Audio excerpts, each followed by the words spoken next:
Well, hello, everyone. This is Dr. Donetta Watson from the Black Mastermind Group. I am so very excited to be bringing to you one of our guest speakers that's going to be sharing with our audience at the Success Summit. Now, we graduate students from our bootcamp class twice a year, and this December 15th, 16th, and 17th, we're celebrating the students who have taken this very intense, accelerated program.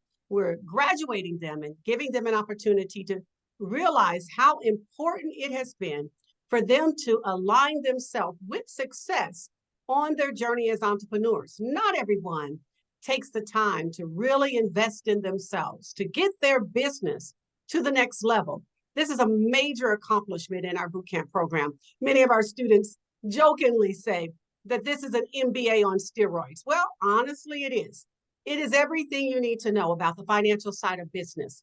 And we believe that it's time that our community learns how to run businesses by the numbers, by the financials, and not grabbing information or making decisions from our feelings, but based on the facts and based on how our business should be structured and how it is to grow. And so this December 15th, we are kicking off the event with a hard hat session. You know, many don't know we were the winners of a $1.4 million grant, and we're creating a business incubation program for Black entrepreneurs and entrepreneurs in the Kansas City, Kansas community. Why? Entrepreneurship is almost extinct in this community, and we want to make sure we're creating more successful, sustainable businesses in the urban core. So we're in the process of showcasing the students that will be in the incubator that afternoon at 2:30, Friday, December 15th. That evening at 7 o'clock, we are hosting what we've done in the past, and the students and our guests and attendees said was absolutely amazing, and that is speed networking. We get an opportunity to learn what every business owner is doing, but most importantly, finding out what do they need, because we may be the answer that they're looking for. And then on Saturday morning, we have our leadership team talking about mindset, marketing, and money. Those three major areas of business. That is starting at 9 o'clock on Saturday the 16th. Then, oh my gosh, we have a lunch break and we go right into our Road to Capital event. You're going to be amazed at what you find out is available for entrepreneurs in the urban core. You know, Black entrepreneurs, entrepreneurs of color, all the business programs, all the products is what they call in the financial industry. That's available to entrepreneurs. A $50,000 credit card. We are now micro lenders. That's a big accomplishment at our organization, our micro lending program, 15K micro lending. And business programs that do not require an 800 or 700 or 600 credit score. That's now making it possible for people that look like us to access capital. Then Saturday is going to be a powerful day. Saturday night is our African Queen and King Ball. It is our award dinner. We celebrate and recognize our community of entrepreneurs who have done some amazing things.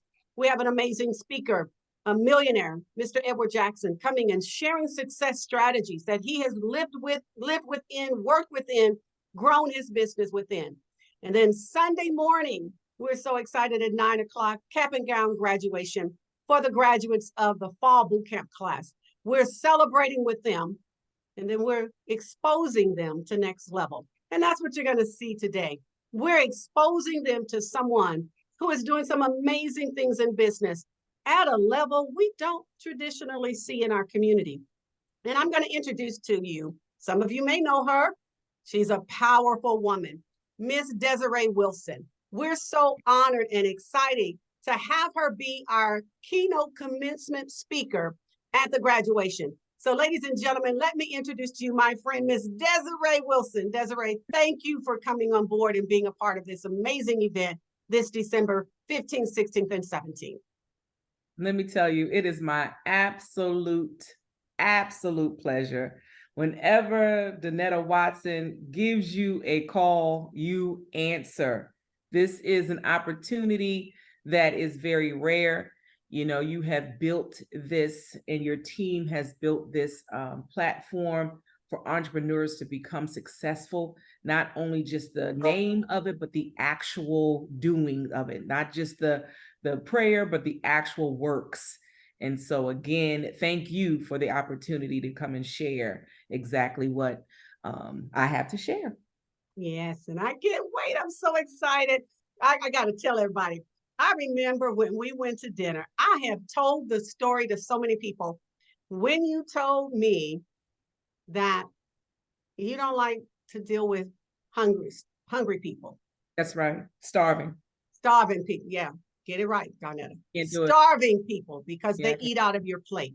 that's That was exactly. so profound and so prophetic That's that right.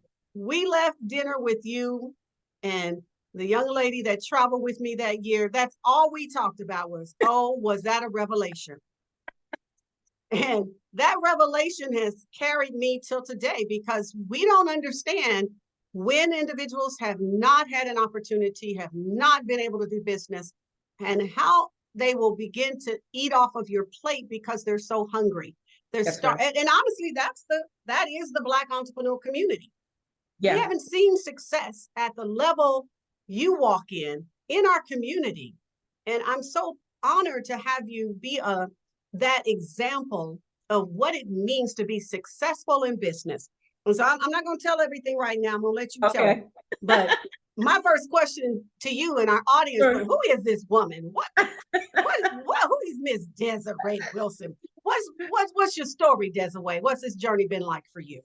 This journey has been very interesting. The Lord just truly just laid out little breadcrumbs, and we just kind of followed the pathway.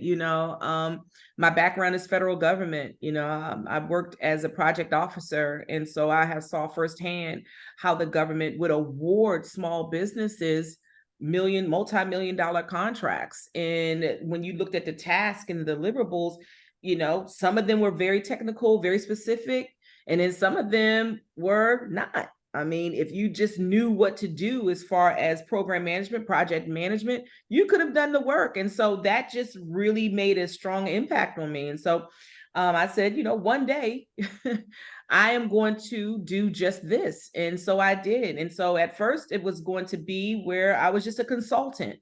I thought that I just would consult small businesses with giving them the anecdotal attributes that they needed in order to win contracts. And then I saw a need, and here in the state of Texas, when I actually moved here, here it's a lot of hurricanes, a lot of emergency management situations, and there's a lot of vulnerable populations that are marginalized. They're not able to get the full benefit from FEMA and HUD programs. And so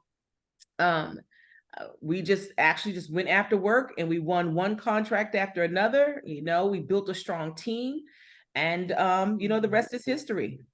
I love it when you said we built a strong team. That's right. Because for some reason we think we can do this success journey by ourselves. Yes. And we've learned the hard way, hopefully, that it's impossible. Mm-hmm. And so that's a whole different conversation. So what were one of the aha moments you had while you were on this journey of being a government contractor? That, being overly loyal and overly committed to something that no longer works. So whether it was a process that you may have put in place, whether it was a partner, whether it was a project or an entity, not being able to stay in that place. And so you think, okay, I did a great job on this one project. I did a great job with this partner. I did a great job with this thing. And then not having an evaluation tool to see, can that actually carry you forward? Being so loyal that you don't want to drop that person, you don't want to drop that place, you don't want to drop that thing, because you have to be able to move on to the next thing. Also, too, writing myself into the work, where I too was just like my case managers, project managers, boots on the ground folks. Now there's a time for that, right? So when you first start, there is a time for that, but you have to be able to bring in qualified people quickly so you can be able to elevate and move to the next level. Because what happens is you will not be able to bring in additional work. If I am always required to be on 9 to 5 daily activities, it's going to be very difficult for me to get out there in that big wide marketplace and market for more work. So you end up getting stale. You end up staying there. And so that work that you have, you won't be able to grow the work. The deal is to make work while in work, right? Looking for opportunities, looking for failing points in a project, looking for weak points within that agency that you're dealing with. And you can say, hey, I know how to fix that. Hey, I have somebody that can help with that. So if I'm in that daily work every day, I won't be able to grow my business. Wow, powerful. So being a government contractor is something new for our community. And that's what we have found is when we're trying to introduce students to something new, because they haven't seen it, they really don't believe success is possible providing products or services to the government. Can you speak to that to our community? Absolutely. There's no service and there's no product in any of our government, federal, state, local agencies that they don't buy. You're not going to get a bigger purchaser. It's impossible. I don't care if you're a hairdresser selling hair products. I can guarantee you wherever there are people, even if they're incarcerated, they need hair products and they need someone to come and train to learn how to do hair. I don't care what it is. I had a gentleman one time that I was speaking with. He was a retired post office worker, and he wanted to start a trucking company. And he was interested in the refrigerated, trucks. And so he was fixated on going out into, supermarkets and, corner stores, that type of thing, to try to make them their client. I said, well, have you ever thought about government? And he was like, I worked for the government for so many years trying to get away from that. And I said, well, give me a moment, And so I was able to share with him, there were several different penitentiaries and several different law enforcement type of entities that needed frozen vegetables, frozen foods. That right there, he just couldn't believe it. And so he ended up winning a piece of that contract. And so that is now part of his portfolio of business. And so when you talk about diversifying, when you're talking about diversifying your portfolio, that's what it looks like. You should have a piece of government business in your portfolio to diversify that. We pay taxes in our counties, in the cities that we live. That is taxpayer dollars. Awesome. I'm excited to hear what you're sharing because we teach our students that every service business needs a product and every product business needs a service. But we never visualize being a service provider to the federal government. I want you to share with our audience, what has this been like for you being a government contractor? I want you to rock their world just a moment.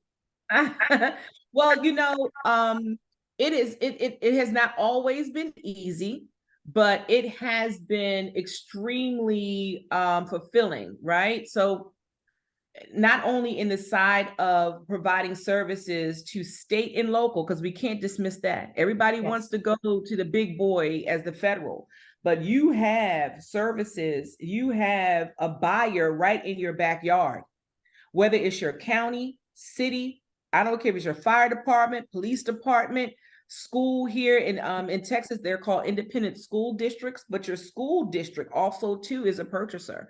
So for me, it has just been a big playground because you really just can start to fashion your business based on what the needs are of the government. So the journey for me also too has been fulfilling because I have been able to hire people. I have been able to hire people. That to me, I think, is almost the closest that you're probably going to ever get to ministry in business, to be able to give people jobs and to give them sustainable jobs in employment and professional development and meaningful work. That's beautiful. And so for me, again, the journey has been rewarding as far as being able to award people work. It's been rewarding and also to the kind of work and the people that we serve. Because we serve vulnerable populations of people, we're able to break generational curses just because they're able to have access to resources that many would have never been able to explain to them properly. Absolutely. So I remember when I first met you, and you were waiting on your government contract to pay out, and just been there, done that, waiting on the contract to pay out. And I remember, just what you shared with me about your journey. And ladies and gentlemen, this is an authentic entrepreneur. This is a real business owner who hires people that look like her across America. Tell our audience, how many states are you currently in? Right now, I'm in 2 states. I'm in the state of Texas, which is like its own country. I'm in the state of Yes. Texas, and I'm also too in the state of New Mexico. I'm in Albuquerque. Now, I will say this: we just got awarded our 8A certification, right, which is the highest certification in Huge. the land Yes. for small business to do business to do direct business with the federal government. So we just got awarded our 8A last year. And so we've been just taking that on the road and really just pitching to some of these larger entities so that we'll be able to win work. So again, the type of work that we do are in the millions. When you're looking at government contracting, we start off small. We had very small bodies of work, but then it grows. When you know what you're doing and you know how to multiply that sustainable type of work, you're able to put it onto that scale, because the same quality work that you do with a couple of $1,000s a month is the same quality of work that you want to do when it's multi-million-dollars worth of work. And so yes, 2 different states, multi-million-dollar contracts, as well as now on a national scale in all of the U.S. territories we have access. So, ladies and gentlemen, I want you all to know this is an entrepreneur who have matured her business to a level that many of us don't even know how to comprehend the numbers that she works with federal government contracts. And I don't know if it's okay to say that number right now. I mean, I got some good friends, y'all. She is the real deal. So I think that, can I say what that last contract was that you won? Yeah, you can. Was it 60 million? So no, now the whole How does that work? Talk to me. By the approach tax season, right? Wait a minute. All inquiring minds, when Desurai speaks, everybody listens. Right, they do. But I will say that the bulk of those contracts, yes, they're very large contracts that are 60 million. We just closed out a $7 billion contract that we were. Desurai, don't make me slide onto the floor. I know now. I did not get all that work, right? I didn't get all that money, right? No, that was the state of Texas. But we were a contractor on that body of work, and we did very well on that work. And so when you're looking at, again, total projects, total numbers of projects, the amount, that's what you have to focus on, and then do that research to see where you could possibly fit in. Yes. I'm telling you, it's agencies and it's work that you just would never think that you would be a part of. Community outreach and engagement, being able to get out there into communities to inform those isolated communities who may be low on technology, who may have a language barrier, informing them about opportunities informing them about the program and the resources that they're able to get to. Community development, community outreach and engagement, that is such a huge niche that's necessary. I'm writing that down, y'all. Yeah, think about COVID-19. Think about the pandemic when that was out, right? When they set up those vaccination stations. Remember when they were talking about how the Wi-Fi in some of our local areas, our inner city areas, was just so down, they could not get access to that information. You saw children going to fast food restaurants trying to sign onto their Wi-Fi so they'll be able to participate with their school. Community outreach and engagement, going door to door, knocking, hanging up hanging up flyers. Those are the types of services that the government needs in real time. And Awesome. these are multi-million, if not billion-dollar contracts. And so again, you are, as the entrepreneur, you're solving an immediate problem. You're solving an immediate problem. You're not pitching to the government trying to change their mind about what they need. They're very clear about what they need. You just have to be able to take your services to be able to match up and solve the immediate problem. That's it.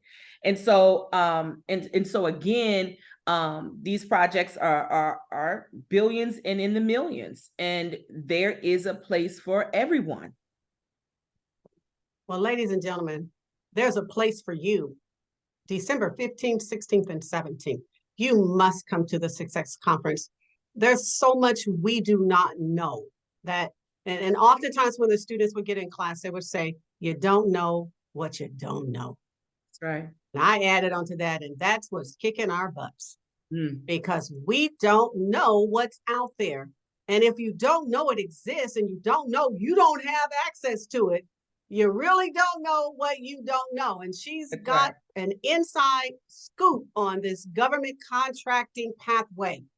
It is for every entrepreneur because the government produces absolutely nothing. They purchase everything from entrepreneurs. Right. They hire companies to provide them with everything they need. They do not produce anything. They procure it, buy it through contracts with businesses.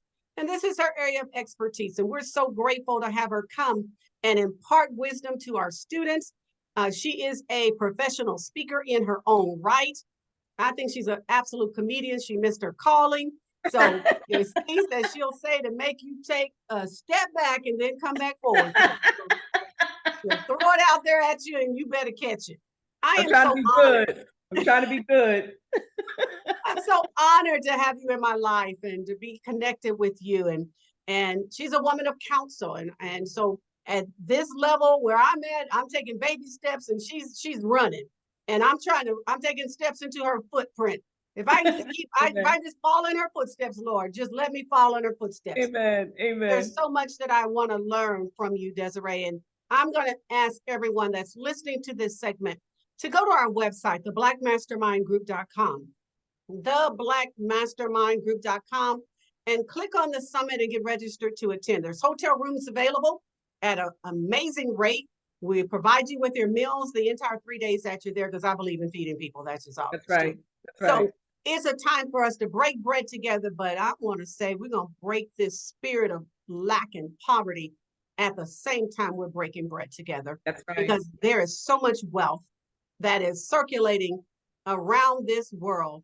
We just need it to come into our community, and it is time. So thank you so very much, Desurai. She is our Sunday morning, December 17th at 9 o'clock in the morning. The students will be graduating, and she is a keynote speaker, but she's going to be with us that entire weekend. I hope I'm not saying that we got you the whole weekend. Oh, absolutely. Absolutely. So I'm just not going to let y'all corner her up and try to catch her.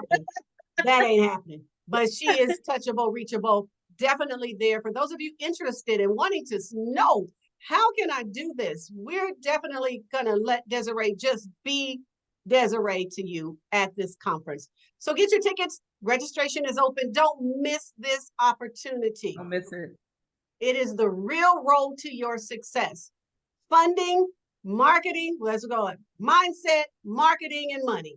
Those three key essential ingredients will help you to become a better entrepreneur and create a business model that'll produce wealth for you and your children's children. Thank you so very much. God bless you all. We will see you again next week. And most importantly, at the conference, December 15th, 16th, and 17th. Oh, I didn't say where. Kansas City, Missouri. Yes. 10300 Ambassador Drive at the Residence Inn Hotel in Kansas City, Missouri. For those of you out of state, be here in Kansas City with us and enjoy our Success Conference. Thank you very much. We will see you again real soon.